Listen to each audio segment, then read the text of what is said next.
Hey, welcome to another show. Today on the show, I'm going to show you a cool trick on your S20 phone. It is edge lighting. So let's get started. Okay, first of all, go to Settings and then go to Display. And then scroll down here until you see Edge Screen right here.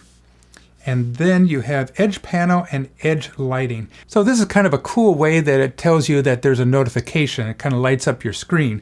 So let's go click on Edge Lighting right here and then Lighting Style.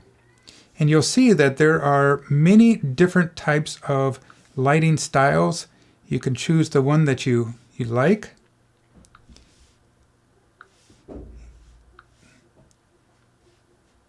And you can even scroll over for more options. And then you can also choose the color. You can set up the color any way you want. And you can even get in advanced mode and then do the duration, the width, the transparency, and set that up to your specific needs. So let's go ahead and choose on one. And pretty simple. All right, so that was very easy cheesy lemon squeezy. Make sure you check out my channel for other tips and tricks on the Galaxy S20. And like always, have a fun day. Bye-bye.